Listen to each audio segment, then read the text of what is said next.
Good morning, class. I'm Dr. Swati Saxena, your physiotherapy faculty at Indira Gandhi Institute of Paramedical Sciences. As we all know that we are studying about gastrointestinal tract, and in this series, today we have to study about our next organ, that is our stomach. तो stomach it is situated in the epigastric region of the abdomen. तो ये सबको पता है कि हमारे abdomen में 9 quadrants होते हैं एंड जो हमारा स्टमक होता है it is present in the epigastric quadrant या epigastric region of the abdomen. It is a hollow muscular organ, storage organ situated between the esophagus and a small intestine. ये जो हमारा स्टमक है ये खाली मसल्स का बना हुआ ऑर्गन है और इसके अंदर एक स्टोरेज कैपेसिटी है जहाँ पर हम फूड को स्टोर करते हैं and it is present between the oesophagus and the small intestine. मतलब इसके ऊपर ईसोफेगस होता है एंड इसके नीचे स्मॉल इंटेस्टाइन होती है. If we talk about the boundaries of the stomach, तो anteriorly we have left lobe of liver and anterior abdominal wall. क्योंकि लिवर थोड़ा सा अपने साइज़ में बड़ा होता है तो वो अपनी जगह छोड़ के थोड़ा सा एपिगैस्ट्रिक रीजन में भी आता है और उसी एपिगैस्ट्रिक रीजन में जहाँ पर लिवर होता है उसके जस्ट पीछे हमारा स्टमक प्रेजेंट होता है और उसके जस्ट आगे हमारी एंटीरियर एब्डोमिनल वॉल होती है. मतलब हमारे आगे की हमारे एंटीरियर की एब्डोमिन की वॉल होती है. देन अगर पोस्टीरियरली देखें तो पोस्टीरियरली इसके पैंक्रियाज एंड स्प्लीन होता है, साथ में पीछे पोस्टीरियर एब्डोमिनल वॉल होती है. देन सुपीरियरली इसके डायफ्राम और ईसोफेगस होता है. डायफ्राम जो हमारी की चीफ रेस्पिरेटरी मसल है वो और ईसोफेगस होता है और इन्फीरियरली मतलब नीचे की तरफ स्मॉल इंटेस्टाइन होता है. अगर अब हम स्टमक के पार्ट्स की बात करें तो stomach is divided into following parts. 3 parts में बेटा ये डिवाइडेड होता है. First is the fundus, second is the body and third is the pylorus और द पाइलोरिक पार्ट. ये आप डायग्राम में देख सकते हो. ऊपर वाला जो डार्क रेड कलर का है इट इज़ फंडस. उसके बाद जो है वो बड़ा सा वो बॉडी है. देन उसके बाद जो पर्पल और ब्लू में है और इसको हम बोलते हैं पाइलोरस या पाइलोरिक पार्ट. तो फंडस क्या होता है? It is the upper part of the stomach. ये सबसे ऊपर वाला पार्ट है, ये हमने देखा था. It is the upper most part of the stomach. In this a sphincter is present which lies between esophagus and stomach and it is called cardiac sphincter. sphincter का मतलब मैंने पहले भी बताया है. sphincter का मतलब है दरवाज़ा. तो ये जो फंडस होता है तो फंडस जहाँ से स्टार्ट होता है वहाँ पर एक स्फिंक्टर या एक दरवाज़ा प्रेजेंट होता है जो ईसोफेगस को और स्टमक को अलग अलग करता है. इस स्फिंक्टर को हम बोलते हैं कार्डियक स्फिंक्टर. नेक्स्ट हमारा आता है body. It is the main part of the stomach to the left side. ये आप देख रहे हो ये लेफ्ट साइड में क्योंकि है इसलिए हम इसको बोलते हैं left side body. And it is the widest part in which the chief gastric glands are present which secrete gastric juices. और बॉडी के अंदर ही हमारे गैस्ट्रिक ग्लैंड्स प्रेजेंट होते हैं जिसको जो अपने अंदर से गैस्ट्रिक एंजाइम्स रिलीज करते हैं और इनको हम बोलते हैं गैस्ट्रिक जूसेस. तो बॉडी की इज़ वेरी इंपॉर्टेंट पार्ट क्योंकि इसी के अंदर सारे गैस्ट्रिक ग्लैंड्स प्रेजेंट होते हैं जो गैस्ट्रिक जूसेस रिलीज करते हैं. थर्ड कम्स द पाइलोरस और द पाइलोरिक पार्ट. तो it is the lower most part of the stomach and is divided into. ये सबसे लोअर मोस्ट पार्ट होता है और ये भी 2 पार्ट्स में डिवाइडेड है जिसको हम पाइलोरिक एंड्रम और पाइलोरिक कैनाल बोलते हैं. पाइलोरिक एंड्रम जो है वो पाइलोरस का वाइडेस्ट पार्ट है, मतलब सबसे चौड़ा पार्ट है. और पाइलोरिक कैनाल मतलब पाइलोरिक का कैनाल वाला part. It is the canal shape part of the pylorus in which the other sphincter is present. अब पाइलोरिक कैनाल के अंदर ही दूसरा दरवाज़ा या दूसरा स्फिंक्टर प्रेजेंट होता है जो कि स्टमक को स्मॉल इंटेस्टाइन से अलग करता है और इस स्फिंक्टर को हम बोलते हैं पाइलोरिक स्फिंक्टर. तो इस डायग्राम में आप देख सकते हो ऊपर येलो कलर का ईसोफेगस है और उसके बाद हमारा स्टमक स्टार्ट होता है. हमारे स्टमक की 3 पार्ट्स हैं, fundus, body and pylorus. Pylorus के अगेन 2 पार्ट हैं, pyloric antrum and pyloric canal. फिर पाइलोरस के बाद से हमारी स्मॉल इंटेस्टाइन्स शुरू हो रहे ड्यूडेनम. तो यहाँ आप ग्रीन कलर से देख सकते हो जहाँ से फंडस स्टार्ट हो रहा है वहाँ पर हमारा पहला स्फिंक्टर प्रेजेंट है जिसको हम बोलते हैं कार्डियक स्फिंक्टर. उसी तरह से इसमें जहाँ पर हमारा पाइलोरस ख़त्म हो रहा है वहाँ पर दूसरा स्फिंक्टर होता है जिसको हम बोलते हैं पाइलोरिक स्फिंक्टर. तो स्फिंक्टर का मोस्ट प्रोबेबली जो काम यहाँ पर होता है वो ये होता है कि ये स्टमक के कंटेंट्स को ज़बरदस्ती किसी और प्रॉब्लम की वजह से किसी बॉडी के किसी और ऑर्गन में नहीं जाने देते हैं, जैसे कि क्योंकि स्टमक ईसोफेगस से कनेक्टेड है, तो कई बार हो सकता है अगर इनवॉलेंटरी रिफ्लेक्शंस, अगर रिफ्लेक्सेस हमारे स्टमक में हो, उसकी वजह से HCl ऊपर ईसोफेगस में भी जा सकता है और नीचे की तरफ इंटेस्टाइन में भी जा सकता है। To prevent that, sphincters present होते हैं जो अपने इनवॉलेंटरी नेचर से काम करते हैं, but by the reflexes of proper reflexes of brain. ये इसमें आप स्फिंक्टर का काम देख सकते हो। ये एक हेल्दी स्टमक है। हेल्दी स्टमक में स्फिंक्टर इस समय क्लोज्ड है। ये लाइट पिंक कलर से आप देख रहे हो, स्फिंक्टर क्लोज्ड है, ऊपर वाला भी और नीचे वाला भी। बट अगर हमारा स्फिंक्टर ख़राब हो जाता है और या फिर हमारे बॉडी में कुछ डिजीज़ हो जाता है जैसे कि गैस्ट्रिक रिफ्लक्स, तो ये स्फिंक्टर खुल जाता है। और ये जो हमारी बॉडी स्टमक में HCl बन रहा है, बॉडी ऑफ स्टमक में HCl बन रहा है, ये ऊपर की तरफ जाएगा, इसोफेगस में जाएगा, जो कि हार्ट बर्न और एडिमा और ऐसी चीज़ें क्रिएट करेंगे। तो ये था स्फिंक्टर। इसी तरह से आप ओपन और क्लोज स्फिंक्टर देख सकते हो कितना अंतर होता है।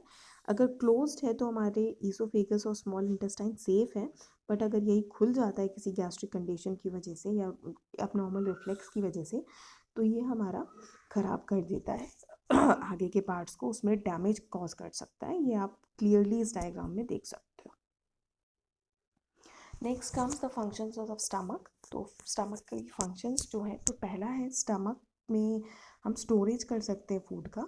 स्टोरेज का मतलब ऐसे ही नहीं कि हम पेट में भर के रख सकते हैं, ख़राब हो जाएगा। बट हम अगर एक बार खाना खा लेते हैं तो 5-6 घंटे के लिए मैक्सिमम हमें भूख नहीं लगती है, तो 5-6 घंटे के लिए वो खाना स्टोर होता है। Stomach serves as the reservoir for the food ingested, जो हमने खाना खाया है उसका स्टोरेज पॉइंट है। Food remains in the stomach for several hours and passes gradually into the intestine. ये कुछ काफ़ी देर तक हमारे पेट में रहता है और धीरे धीरे करके जैसे जैसे डाइजेशन प्रोसेस चलता है वो इंटेस्टाइन में पास होता जाता है।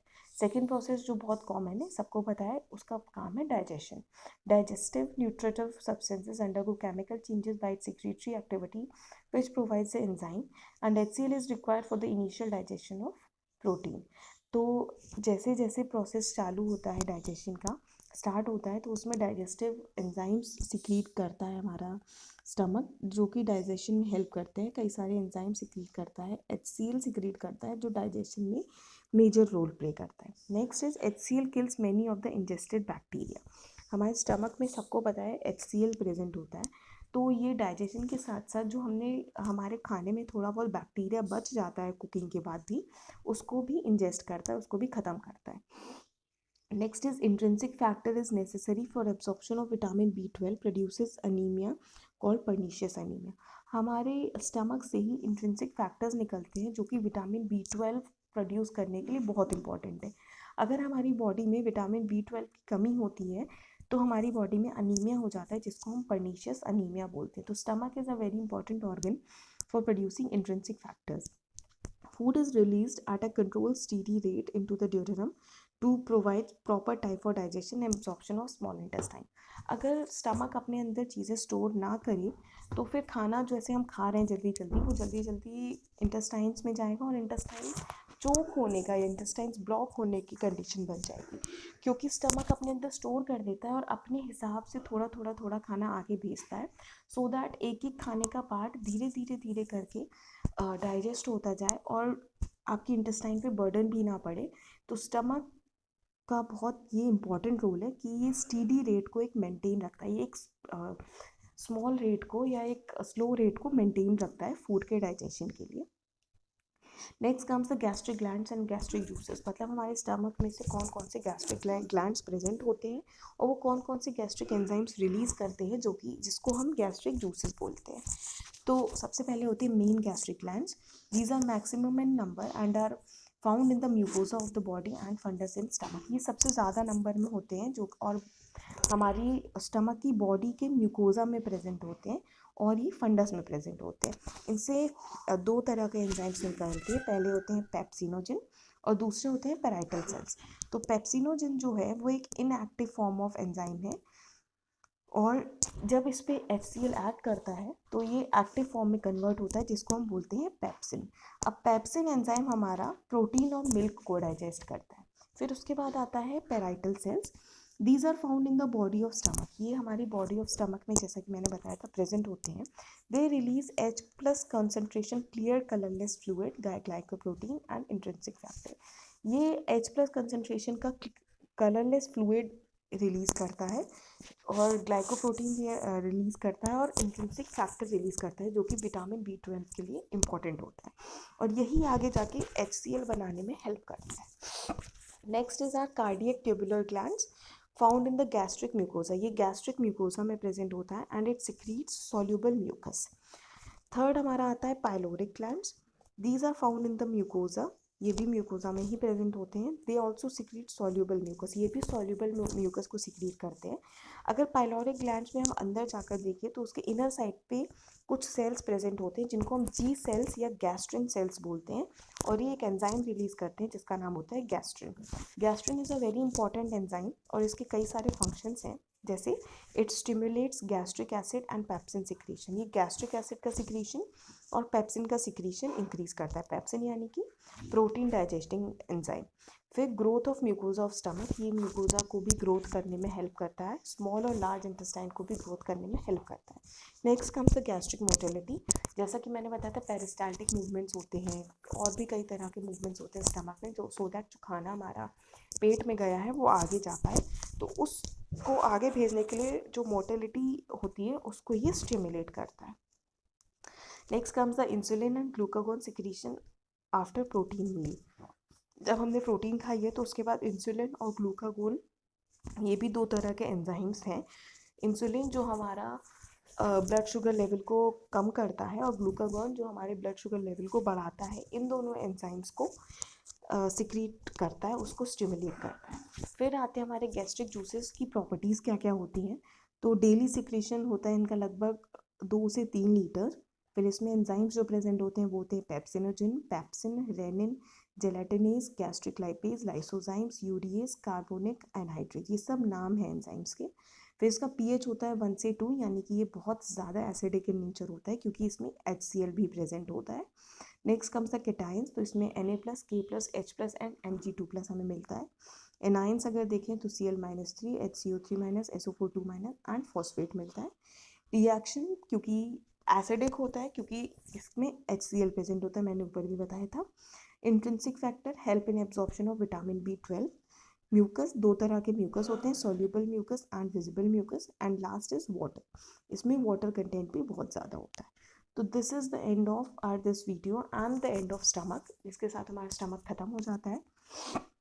अगर किसी को कोई भी डाउट हो तो आप कभी भी पूछ सकते हो. And we will study about next organ in our next video. Thank you.